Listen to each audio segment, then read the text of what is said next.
Welcome back to my channel. നമ്മളിന്ന് വന്നിട്ടുള്ളത് ഒരു കേക്കിൻ്റെ റെസിപ്പി ആയിട്ടാണ്. ഇതെന്ന് വെച്ചാൽ 3 ഇൻഗ്രീഡിയൻസ് ആണ് നമ്മൾ ഉണ്ടാക്കുന്നത്. വെറും 3 ഇൻഗ്രീഡിയൻസ് മാത്രമാണ് ഈ കേക്കിനുണ്ട്. അതും നമുക്ക് ഗ്യാസ് സ്റ്റൗവിൽ തന്നെ തയ്യാറാക്കാവുന്നതാണ്. അപ്പോൾ നമുക്കിതെങ്ങനെയാണ് ചെയ്യാമെന്ന് നോക്കാം. അപ്പോൾ അതിനായിട്ട് വേണ്ടിയിട്ടുള്ളത് 2 പാക്ക് ഓറിയോ ബിസ്ക്കറ്റാണ്. അതായത് 30 രൂപയുടെ 2 പാക്കാട്ടോ ഞാൻ എടുത്തിട്ടുള്ളത്. അപ്പോൾ ഒന്നിൽ 12 എണ്ണം ഉണ്ടാവും. അപ്പോൾ ബിസ്ക്കറ്റിൻ്റെ എണ്ണം വെച്ച് നോക്കുമ്പോൾ 24 എണ്ണം കേട്ടോ. ഈ ബിസ്ക്കറ്റ് തന്നെ വേണമെന്നില്ല, വേറെ ബർബണോ അല്ലെങ്കിൽ അങ്ങനത്തെ ഏതെങ്കിലും ചോക്ലേറ്റ് ആയിട്ടുള്ള ബിസ്ക്കറ്റ് എടുത്താലും മതി. പിന്നെ ഒരു 1/2 കപ്പ് പാലും ബേക്കിംഗ് പൗഡറും മാത്രമാണ് കേട്ടോ ഇതിന് ആവശ്യമായിട്ടുള്ളത്. അപ്പോൾ നമുക്ക് ഇതുപോലൊരു കടായി, അതായത് ചീനച്ചട്ടിയോ അങ്ങനെ എന്തെങ്കിലും അടുപ്പത്ത് വെക്കുക. പാത്രം എന്ത് പാത്രമായാലും കുഴപ്പമില്ല കേട്ടോ. അങ്ങനെ വെച്ചിട്ട് ജസ്റ്റ് ഒന്ന് ചൂടാവാൻ വേണ്ടിയിട്ട് ഒരു 10 മിനിറ്റ് എന്ത് ചെയ്യുക, ലോ ഫ്ലെയിമിൽ വെക്കുക. അങ്ങനെ ആ സമയത്ത് നമുക്ക് എന്ത് ചെയ്യാം, ഇതിനുള്ള മിക്സ്ചർ റെഡിയാക്കാം. അപ്പോൾ അതിനായിട്ട് ഓരിയോ ബിസ്ക്കറ്റ് ഉണ്ടല്ലോ, അത് നമുക്കൊന്ന് നല്ലപോലെ പൊടിച്ചെടുക്കണം കേട്ടോ. അപ്പോൾ ചെറിയ ജാറില്ലേ നമ്മൾ മിക്സിയുടെ, അതിലിട്ട് കഴിഞ്ഞാൽ നല്ലപോലെ പൊടിച്ച് കിട്ടും. അപ്പോൾ നമ്മൾ ഒരു പാക്കറ്റ് വീതമാണ് ഇടുന്നത്, അതായത് 12 എണ്ണം വീതം. കാരണം മൊത്തമായിട്ട് ഈ ചെറിയ ഇതിൽ അടയില്ല. അപ്പോൾ നമുക്ക് 2 പാർട്ടാക്കിയിട്ട് ഇത് ഫുള്ളായിട്ടൊന്ന് നല്ലപോലെ പൊടിച്ചെടുക്കാം കേട്ടോ. ഇപ്പോൾ അത് നല്ലപോലെ പൊടിച്ച് എടുത്തിട്ടുണ്ട്. നല്ലപോലെ പൗഡറായി കിട്ടണം, കട്ടയൊന്നും ഉണ്ടാവരുത്. അപ്പോൾ കുറച്ച് സമയം എടുക്കും കേട്ടോ അത് അരയാനായിട്ട്. അപ്പോൾ ഇത് നമുക്കൊരു ബൗളിലേക്ക് മാറ്റി കൊടുക്കുക. എന്നിട്ട് ബാക്കിയുള്ള ബിസ്ക്കറ്റ് ഇല്ലേ, അതും കൂടി ഒന്ന് അടിച്ചെടുക്കാം കേട്ടോ. അപ്പോൾ ഞാനിത് അടിച്ചെടുത്തിട്ട് വരാം. ബാക്കിയുള്ളതും കൂടെ നമ്മൾ രണ്ടാമത്തതും പാക്കറ്റും കൂടി നല്ലപോലെ പൊടിച്ചെടുത്തിട്ടുണ്ട്. കാണുമ്പോൾ തന്നെ മനസ്സിലാവുമല്ലോ. ഇനി ഇതിലേക്ക് നമ്മുടെ ബേക്കിംഗ് പൗഡർ 1 ടീസ്പൂൺ മതി കേട്ടോ, അതും കൂടി ചേർത്ത് കൊടുക്കാം. അപ്പോൾ ആകെ 3 ഇൻഗ്രീഡിയൻസ് നമ്മൾ ചേർക്കുന്നുള്ളൂ കേട്ടോ. അപ്പം ഇതിൽ ക്രീം ഉള്ളത് കൊണ്ട് തന്നെ നമുക്ക് എന്താണ് നല്ലപോലെ മധുരം ഉണ്ടാവും. പിന്നെ വേണമെന്നുണ്ടെങ്കിൽ നമ്മൾ 2 സ്പൂണും പഞ്ചസാര ചേർത്ത് കൊടുത്താൽ മതി. എന്നിട്ട് നമ്മളിത് നല്ലപോലെ ഇളക്കി കൊടുക്കുക. അതിനുശേഷം പാലും കൂടെ ചേർത്തിട്ട് ഇടയ്ക്കിടയ്ക്കായിട്ട് ചേർത്ത് കൊടുക്കുക. എന്നിട്ട് നല്ലപോലെ മിക്സ് ചെയ്യുക. എന്തിനാണ് ഇടയ്ക്കിടയ്ക്ക് ചേർക്കുന്നത് വെച്ചാൽ ആദ്യം തന്നെ ചേർത്ത് കഴിഞ്ഞാൽ ചിലപ്പോൾ കട്ടയായി പോകും. അപ്പോൾ നമ്മൾ ഇത്തിരി പാല് ചേർത്ത് കൊടുത്തിട്ട് വേണം ഇളക്കി കൊടുക്കാനായിട്ട്.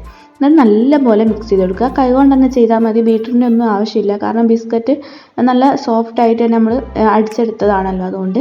എന്നിട്ട് ഇതുപോലെ മിക്സ് റെഡിയായി കിട്ടും. നല്ലപോലെ ഇളക്കി കഴിഞ്ഞാൽ ഒരു 10-15 മിനിറ്റൊക്കെ മതിയാവുമെന്ന് തോന്നുന്നു. അതിനുള്ളിൽ തന്നെ നമുക്കിത് നല്ലപോലെ, അത്രയും വേണ്ട കേട്ടോ, അതിനുള്ളിൽ തന്നെ നമുക്കിത് നല്ല മിക്സായിട്ട് കിട്ടും. അപ്പോൾ നമ്മുടെ ബാറ്റർ ഇവിടെ റെഡിയായി കിട്ടിയിട്ടുണ്ട് കേട്ടോ. നല്ലപോലെ മിക്സായി നല്ലൊരു തിക്ക് കൺസിസ്റ്റൻസിയിലൊക്കെ കിട്ടിയിട്ടുണ്ട്.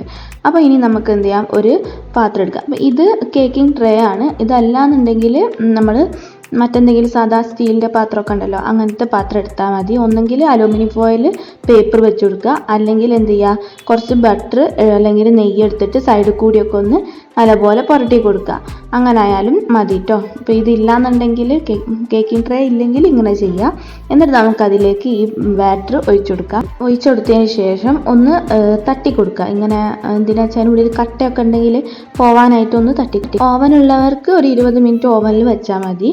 അതല്ലാന്നുണ്ടെങ്കിൽ നമ്മൾ ഇതിപ്പം ചൂടാക്കി വെച്ചില്ല ഈ ഒരു തവല നമ്മുടെ കടായി, അപ്പം അതിൽ അല്ലെങ്കിൽ നമ്മളെ സാധാ ചീനച്ചട്ടിയിലാണെങ്കിൽ ഇതുപോലെ അടിയിൽ എന്തെങ്കിലും ഒരു സ്റ്റാൻഡ് വെച്ചിട്ട് ഈ കേക്കിൻ്റെ പാത്രം വെച്ച് കൊടുക്കുക. എന്നിട്ട് നല്ലപോലെ അടച്ച് വെക്കുക. അപ്പോൾ ഈ അടച്ച് വെക്കുന്നത് നല്ല എന്താ പറയുക നല്ലപോലെ നിൽക്കണം കേട്ടോ. അപ്പോൾ അതിന് വേണ്ടിയിട്ട് നമ്മൾ ഈ ആവിയൊന്നും പുറത്ത് പോകരുത്. അപ്പോൾ കുറച്ച് കനമുള്ള എന്തെങ്കിലും ഒരു ഐറ്റം കൂടെ വെച്ച് കൊടുക്കുക. ഇപ്പോൾ നമ്മൾ ഈ ഇഞ്ചിയൊക്കെ കുത്തുന്ന സംഭവമില്ലേ, അതാണ് ഞാൻ വെച്ചിട്ട് കൊടുത്തത് കേട്ടോ. അപ്പോൾ അതും കൂടി വെച്ച് കൊടുക്കുക. അപ്പോൾ അങ്ങനെ ഒരു 25 മിനിറ്റ് കഴിയുമ്പോൾ നമ്മുടെ കേക്ക് റെഡിയായി കിട്ടും. ഇപ്പോൾ നമ്മളിത് വെന്തോന്ന് നോക്കാനായിട്ട് ഒന്നെങ്കിൽ ഒരു ടൂത്ത് സ്റ്റിക്കില്ല, അത് വെച്ചിട്ടൊന്ന് കുത്തി നോക്കുക. ഇല്ലാന്നുണ്ടെങ്കിൽ നമ്മുടെ ഈ പപ്പടക്കോലോ അങ്ങനെ എന്തെങ്കിലും ആയിട്ട് എടുത്തിട്ട് ഒന്നിങ്ങനെ കുത്തി നോക്കുക കേട്ടോ. അപ്പോൾ എല്ലാവരും ചെയ്യുന്നതല്ലേ. അപ്പം റെഡി ആയിട്ടുണ്ട് നമ്മുടെ കേക്ക്. ഇനി നമുക്ക് എന്ത് ചെയ്യാം, സെർവ് ചെയ്യാം. അപ്പോൾ നമ്മൾ ഒരു പാത്രത്തിലേക്ക് മാറ്റിയിട്ടുണ്ട് കേട്ടോ. നമുക്ക് ഈ പേപ്പറൊക്കെ മാറ്റിയിട്ട് ഒന്ന് എടുത്ത് വെക്കാം.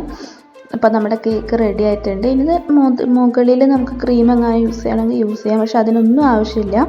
നല്ല ടേസ്റ്റി ആയിട്ടും അത്യാവശ്യത്തിന് മധുരവും ഒക്കെ ഉള്ള നമ്മുടെ കേക്ക് ഇവിടെ റെഡി ആയിട്ടുണ്ട്.